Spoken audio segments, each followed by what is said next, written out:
I have an Easter egg. Okay.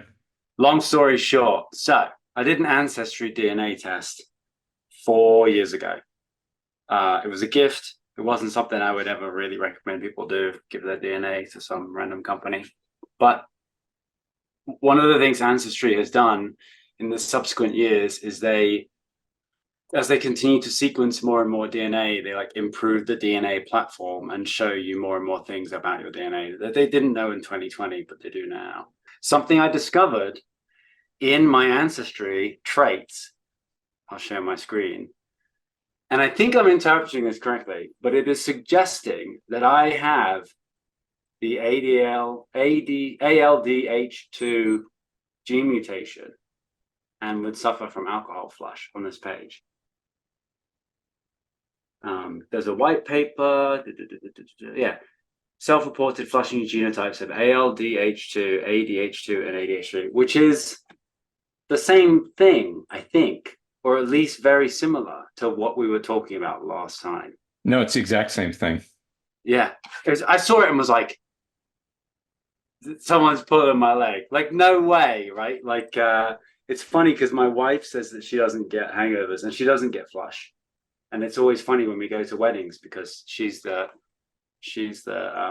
half Asian one, and she'll drink me under the table and be fine the next day.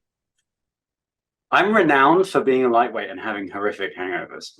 Well, yeah, that is pretty funny. The plus side of that, of course, is that you're unlikely to become an alcoholic. Does that mean that would, in theory, mean one of my parents has that as well? I Yes, it wonder if said it's. parent two. I said that on the thing I showed you. Funny. Yes, it didn't say if parent two was your mother or your father. They may Ah, not be able to tell that without doing DNA tests on them. I mean, unless, yeah. like one of your parents is of Well, Asian descent. they're not.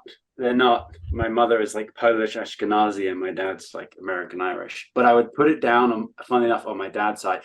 My dad has an opinion about alcoholics, right? And like he could never understand it. He doesn't like to drink. Like I can see how he would be genetically predisposed to accidentally misjudge people that way. But that's so interesting. So Matt has discovered that he has the ALDH2 star 2 mutation.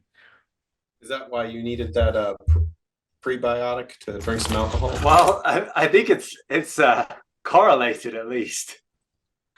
But yeah, there was a long story, but I'll skip all of it. I ended up looking at my ancestry DNA data, and they flagged that I have I'm going to say it wrong, but the mutation, which is like ridiculous. I think the Well, it's especially that it came through the Irish side.